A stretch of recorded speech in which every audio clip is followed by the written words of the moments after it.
Welcome to another Big Daddy D adventure. Today we're going to be building that cart that you see me loading right now. I've had nuts and bolts in 5-gallon buckets all around my shop, and I've had trouble finding them, and then I buy more and it makes it even worse. So let's go ahead and build this rolling storage cart today. Sit back and enjoy. Hopefully you learn something along the way. Well, I got pretty lucky with this shop build. I was able to find enough scrap plywood in my shop to go ahead and build all of this. Fortunately, on this piece, this is the top piece, I was able to find an 18-inch wide piece, and that way I just needed to cut it in half to be the top and the bottom. I also lucked out on the sides. I was able to find two pieces that were 24 inches wide, so then I only had to cut them to the overall heights. Well, let's get cutting. Here we are cutting the sides, just using my skill saw and playing a game of musical sawhorses here. On both of the sides, I was able to clamp it on one side and then just rip off the end. Here, I actually had to stagger 4 different sawhorses, and then I was able to split that top and bottom. Of course, it helps if your saw is plugged in there. I had to plug it back in about halfway through it. The way these shelves are going to work is I'm going to use a router and cut a groove into each of the sides, and the shelves will slide in. What I've done is I've gone ahead and marked out where I want the shelves, but then I went ahead and came back in and made marks where I needed to line up my guide.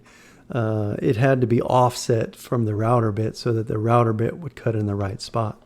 So that's what I'm doing here. All right, time to get routing. Let's throw some chips. What I've done here is I've used a small angle iron and clamped it to the board on those guidelines that I just marked. Then it's just to rinse and repeat 9 times on each side. Felt pretty good getting to this last groove on the panel. Well, now it's assembly time. So what I did is I got a piece of that 3/4 inch scrap out that I cut off the sides. And I went ahead and made a line on the top and the bottom here to use as a guide for the pilot holes on the top and the bottom, where I'm pre-drilling all of the screws in the top and the bottom. That way it'll make the assembly go a little easier. Having all those pre-drilled holes is really going to make this easy and go together pretty quick. What I'm going to do is go ahead and screw on this bottom to the side, flip it over, make sure everything's square. What I'm doing here is also lining up the ends, and then as soon as I get the ends lined up, I go ahead and run that pilot drill with the countersink on it, and that way those screws will go in a lot easier here. Then it's just finish up mounting the other side to the bottom, and then we'll flip it around and put the top on, and things will go pretty easy here.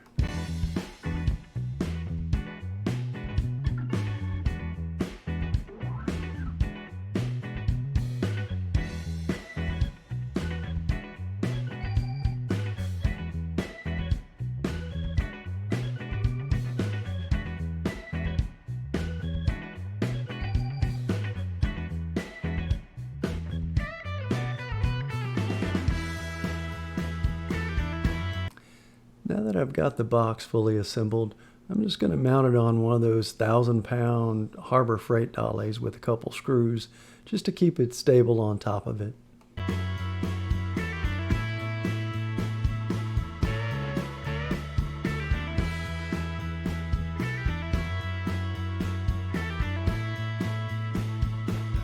Now that I've got everything fully assembled, I went ahead and double check the measurements on those shelf grooves one more time, just to make sure. Those shelf grooves only have about a 1/16 of an inch gap in them to allow the shelves to slide in. Here I'm using a Craig's guide rail with my skill saw to go ahead and cut those shelves. It did a pretty good job keeping my shelf widths just right. I think I had about a 1/16 of an inch gap in each one of the shelves. After I was test fitting them, I was able to get them into those grooves, so it did a good job. And then again, rinse and repeat 9 times. Now comes the fun part, loading my storage cart with all my storage containers. Fortunately, I built it to hold 18, and I don't have anywhere near 18, so room to grow. Well, thanks for coming on another workshop project adventure with me today. I enjoyed taking you with me as I built my rolling storage cart. I hope you enjoyed coming with me on this project adventure, and hopefully you learned something along the way. As usual, if you like what you saw, give me a thumbs up, and if you'd like to go on more workshop project adventures with me, hit the subscribe button. As always, take care. Bye-bye.